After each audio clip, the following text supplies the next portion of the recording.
Well, greetings, here we are. It's Sunday morning. I trust that there is sunshine in your heart and it's written all over your face today.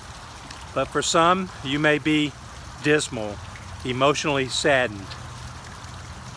But this is a great time of the year. Hopefully it's a great time for you also today. I want to talk about several things today.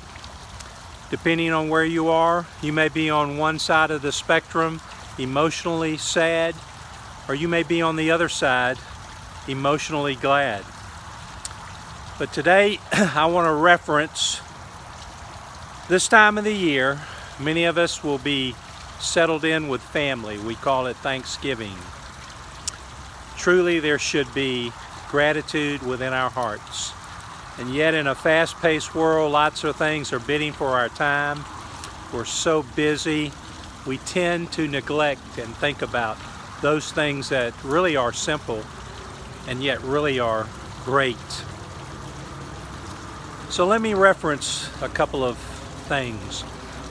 The first statement that I'd like to make is using what we have.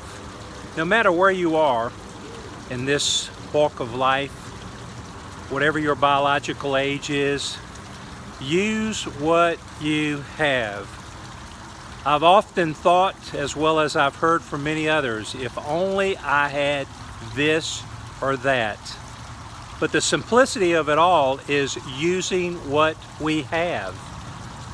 I said on many occasions that within each one of us is a seed of greatness that we have to find and cultivate and allow it to grow, because you and myself are unique, distinct, and totally different from anyone else. When God made you and God made me, He threw away the blueprint because there's no one like us. And so, in essence, to go along with the statement that I just said, using what you have. Now let me give you two illustrations. And since I am at church today, I'm standing on the outside where the tomb is here on the southeast side corridor of I-45 and the Beltway, the tomb that is empty. And this is a great time of the year because we celebrate the gift of life, and we're very thankful for what we do have. But if you're sad today, here's a few things that I would like to leave your way. The first is, do you remember the story of King Saul and David? David was a shepherd lad. And there was trying times during this era of time. In fact, they were at war. There was a big guy by the name of Goliath who mocked the armies of Israel day in and day out. David came along to bring some food to his brothers who were in the army. And when he got there to bring the food to his brothers, he heard the mocking and the cursing of this giant by the name of Goliath. And because he was distinct and unique, and he was given a seed by God, within inside of him formed a strength that he decided to encounter this giant. In today's terms of height, I mean, Goliath was more than 2 times the size of David. And the king, when he saw this, wanted to give his armor to David, who was going to go out and fight this giant.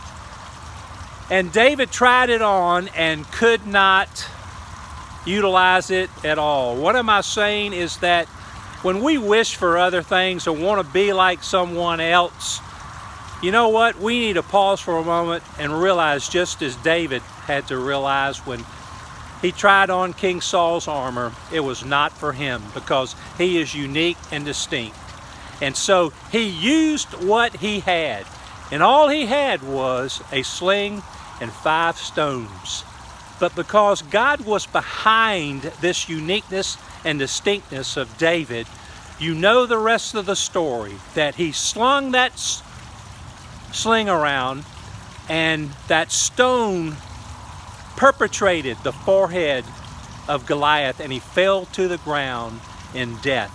You see, when we use what we have, great things can begin to happen.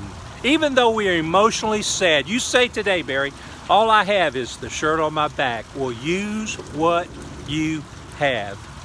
The next story is Jesus was teaching his disciples, and it was towards the end of the day, and because there was a great amount of people started getting hungry, and you could hear them complaining. And so Jesus tells his disciples, go find something to eat. And they find this young lad who has some fishes and some loaves. Not much at all. In fact, they were thinking to themselves, this will only feed a couple of people. And there were thousands of people there.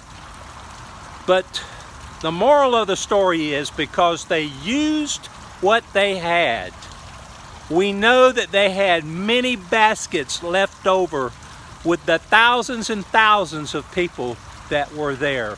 What am I saying to you today?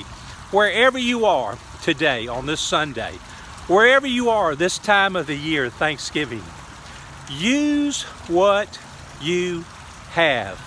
There's a saying that goes like this: little becomes much when God is in it. Let's be thankful this time of the year and use what we have. Until our next broadcast, make this day an excellent day in your life.